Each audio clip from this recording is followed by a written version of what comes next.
Welcome back. All right, so I got my other Cthulhu jersey on. Somebody asked before I got these. Anytime you see a non-hockey jersey on this channel, it's either going to be from Shoresy or it's going to be from Geeky Jerseys.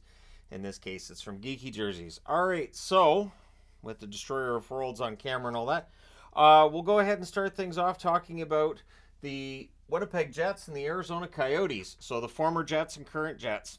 Hellebuck versus Vejmelka, the cactus leg being worn by the Arizona Coyotes, so that's a really nice third jerseys I like, and there's a cactus on the leg of the Breezers. Early press by Arizona. Dylan has a shot that's held. There's a near miss for Velarde. The Coyotes rush. The shots are only one apiece at 4.5 minutes. Niederreiter couldn't bury one. The Jets get some pressure. There's too many Coyotes on the ice, so the Jets get a power play. The Jets cycle. Velarde has a shot that's held. Vejmelka, pretty good early on in this game, keeping it scoreless. Perfetti fans on one. Vejmelka holds. Power plays killed off 2 shots on net during that power play. 9.5 minutes in, the shots are 7-2 Winnipeg. So the Jets draw a second power play. There's an early clear. Pionk has a shot kicked aside. That was killed off. 2 shots on that power play as well.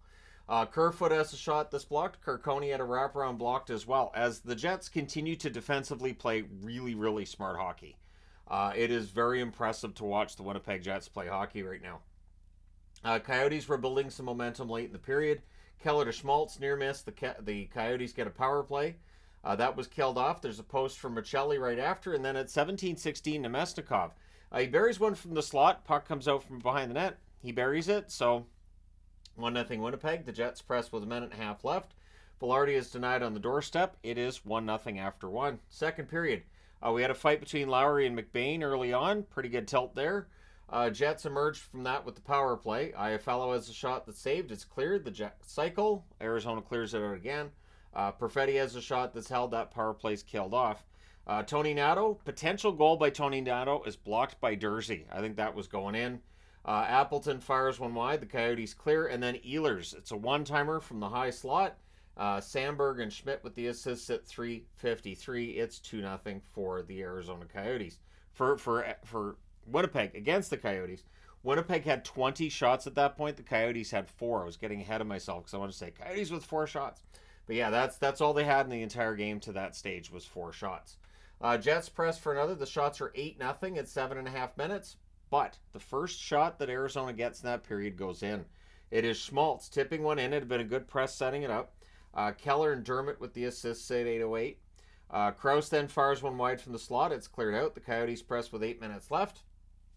We were going to get a power play for the Jets. I'm bewildered by this.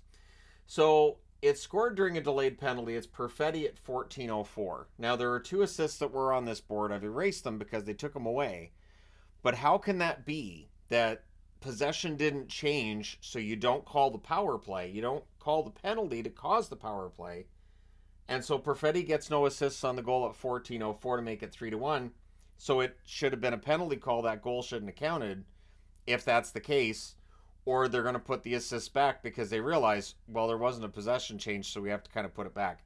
I don't know. It's what I don't remember seeing that before, where there's no assists on a goal that was scored during a delayed call. So that means the referee had to have missed something. Because, yeah, the only reason not to have assists is because Perfetti got that puck off the stick of an Arizona Coyotes player who had possession at the time. Can't even be a deflection. So, that being said, the Jets press for another. Things get pushed on a hold by Vejmelka. Dursey has a point shot. That's held. Coyotes press with 2.5 minutes left. The Jets get pinned down for a bit to the point where the Jets just take a penalty. With 1:23 left, the exhausted Jets take a penalty. Coyotes go to the power play. Early clear. Iafallo then holds onto it while it's cleared out. Jets pass it around a bit. We then had a shorthanded 2-on-1 after that. Barron's denied. And Keller tries for a buzzer beater, but that's held. So, go into the third period. Arizona still with a bit left on that power play. And the Jets do finish the kill. There were 2 shots in total for Arizona on said power play. Dermott has the shot that's held. There's a press by the Jets. They're kept to the outside. Shots are 3-1 for the Coyotes at 3.5 minutes. Cooley has a chance that's held on the rush. There's a press by the Coyotes. It's kept to the outside. And then it's a breakaway goal for the Jets. Scheifele scores from Ehlers at 5 minutes and 11 seconds. So now it's 4-1.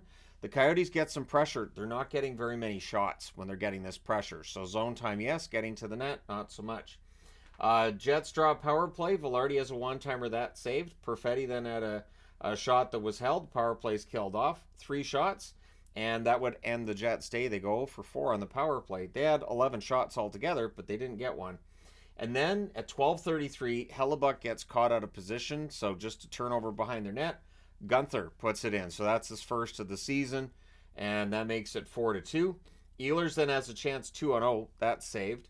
Goalie pull happens with 2:20 left, so the empty netter is scored at Scheifele from Velarde at 18:08. And then with the goalie back in the net, Lowry scores one from Niederreiter and Appleton at 19 minutes and 11 seconds. Winnipeg leaves nothing to doubt in this one.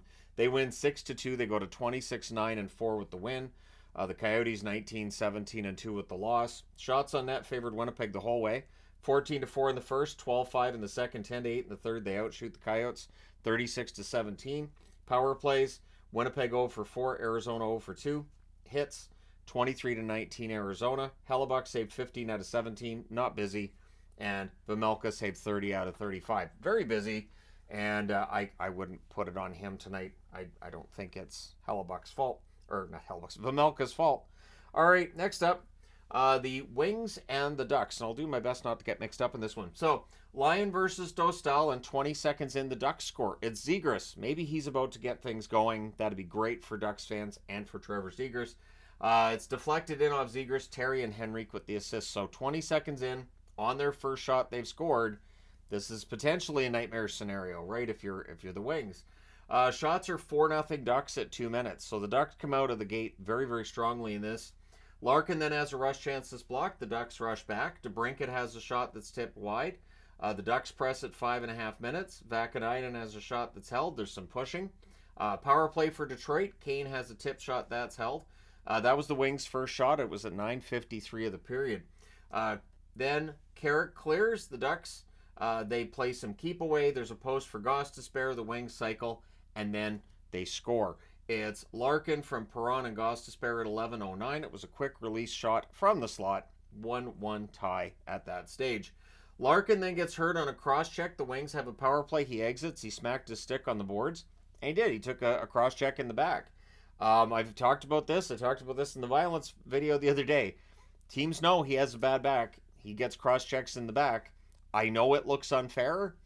That's what hockey players are going to do, though. So Larkin would return, but I do have some concern that after the game's done, that can tighten up. So keep an eye on. I'll be talking about him in the news of the day if that changes, but he did finish out the game, but that's one of those things that afterwards you have to keep an eye on. So there's a post for DeBrincat. The Wings cycle. The Ducks do kill that off. It stays 1-1. Things get pushy and punchy on a Dostal hold after it's finished. The Wings press with 4.5 minutes left. The fans call one. The referee doesn't. So the referee's informed that he sucks. The Ducks press to close it out. But yeah, it's 1-1 after 1. Second period. Full Wings power play to start due to a penalty taken right at the horn by the Ducks. Early cycle, it's cleared out. The Ducks clear again. Perron has a shot that's caught and held. That power play is killed off. Sherrod has a net drive. That's blocked. Things get pushed and a hold by Dostal. Then there's a review to see if the Wings scored. So it was a wraparound. It looked like Dostal kept it out, but the review made it clear it was in. So Veleno gets that goal at 2:20 from Kopp and Sherrod. Across the line, and the fans are mad again. I don't know how it's the ref's fault that the puck was in the net, but there you go. Post for Comfer from 3-1. Larkin fires one high. We get a power play for the Ducks. There's an early clear. It becomes a minute and 26 seconds of 5-on-3. So that's where things get kind of dicey. Zegras has a shot that's blocked. Sider clears. Drysdale has a shot that's held. Power play's killed off, and the Wings clear it out after it's done. There's a shoulder save then on Comfer. The shots are 7-5 for the Wings with 9 minutes left, which is remarkable considering the Ducks had a long 5-on-3 there. Minchukov is denied all alone. The Ducks with a power play. Kane got an unsportsmanlike. I guess he was mean and sweary out there. He wasn't happy about something. So, yeah, he goes to the box. The Ducks cycle. Strome has a tip shot that's saved. Henrique had one that was held. Power play's killed off as well. So the Ducks power play, not getting it done tonight for them. They definitely had chances. Zegras then has a sharp angle shot that nearly fools Lyon. That was close. That one almost caught him. Gudas has a shot that's held as the Ducks press with 26.2 seconds left. The Ducks with a power play. Vetrano has a one-timer that's held. It's 2-1 for Detroit after 2. Third period. Wings don't let them set up as the power play, of course, rolls over into the third. They do finish that kill one shot on the entire power play, including the end of the second and the start of the third.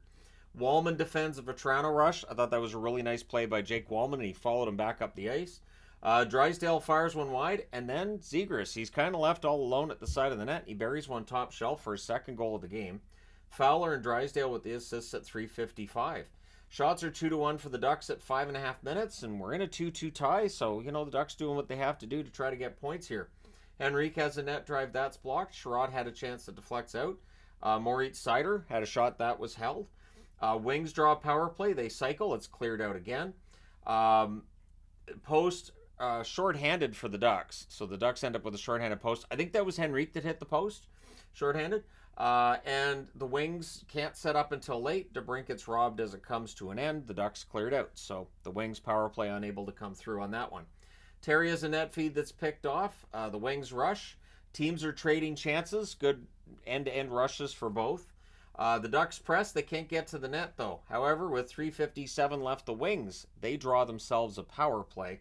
So it is Vetrano's second penalty of the third period. He took both penalties for Anaheim in the third period. Shorthanded rush by Henrique. Gostisbehere fires one wide. It's cycled. Larkin has a shot that's blocked. Power play's killed off. 3 shots on that power play. Gudas gets hurt on a shot block. He did get up and skate off. It looked like it caught him in the side of the thigh. And all I could think was, that'll cause your muscle to seize up. You're going to have a Charlie horse coming out of that. Wings score. It's reviewed to see if it went in off his skate via kicking motion, and the review says nope. So Rasmussen gets that goal at 18:53. Seider and Raymond with the assists. It counts, no kicking motion, so the referee sucks, according to the crowd. But yeah, it went in off of his skate. Did he angle his skate to kick it in? Yes. Are you allowed to do that? Also, yes. I thought it was maybe 50-50 because it was off the instep, but yeah, there's no kicking motion there, so it counts. But anyways, this is a 3-2 victory for the Detroit Red Wings. They go to 20-16-4 on the season. The Ducks 13-25-1 with the loss. It's just the losses keep piling up for the Ducks. Shots on net favored Anaheim 9-8 in the first, 15-9 in the second as well, and then Detroit outshoots them 11-6 in the third. Final shots 30-28 for the Ducks. Power plays Detroit 1 for 5. Anaheim 0 for 4. The hits 12-7 Detroit. Lions saved 28 out of 30. Dostal 25 saves on 28 shots. So there you go. You're all caught up for today. Let me know your thoughts in the comment section below. As always, don't forget to hit like and subscribe if you haven't done so already. Thank you guys so much for all your support. I will talk to you again soon.